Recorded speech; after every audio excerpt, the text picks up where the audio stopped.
Bax, bu məclis, Xanım Fatimə Zəhra məclisi yarışdır. İndi biz yarışdayıq. Bu məclisdə kim daha yaxındır Xanım Zəhraya? O göylərdə o müzakirə olunur. Mənə çox pis maraqlıdır, bilmirəm də ki, bu məclisdə ən yaxın adam kimdir Həzrət Zəhraya?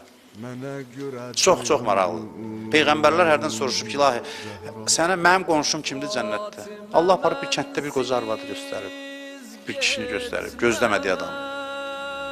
İndi bu məclis var, burada oturmuşuq, bizi dinləyənlər də var, canlı evlərdən baxırlar, bəziləri küçədə dayanıb, bayırda dayanıb. Xanım Zəhra yığıb da bizi bura, hə? İndi maraqlıdır, yarış başlayıb burada. Burada Həzrət Zəhraya, İmam Zamana görəsən ən yaxın adam kimdir? Heç qibdə eləmirsiniz o adama. Birdən göstərsələr ki, bu yanında oturan var. Bu Xanım Zəhraya ən yaxın, ən çox istədiyi övladıdır Həzrət Zəhranın bu məclisdə. Bu yarış hissini gərək itirməyəsən. Yoxsa bu işlərdə yarışmasaq, aşağı dərəcələr işlərdə yarışacaq, pis işlərdə. Maşında yarışacaq, evdə yarışacaq, geyimdə. Bu yarış isə kindir, küdurətdir, paxıllıqdır, həsəddir, bu şeylərdir.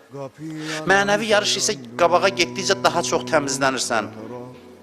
Yarış mühitinə girdinsə çətinliyi qalmır, adam keyf eləyir. Əyyam gəlib təzə bu il, mən sizə elan edirəm, yarış başlayıb indi. Kim Xanım Fatimə Zəhranın yanında ən əziz adamdır, bunun yarışıdır bu. Biz yarışdayıq indi. Kim indi Həzrəti Zəhraya daha çox yanacaq indi Seyid oxuyanda? Kim yanacaq?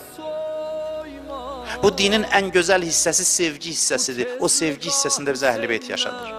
O sevgi ləzzətini bizə daddırmaq üçün o qədər fədakarlıqlar eləyib. Xanım Zəhra bizi yığıb ki, bu gözəl mühiti yaratsın.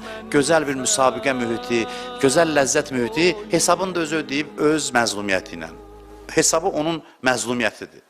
O çətinlikləridir.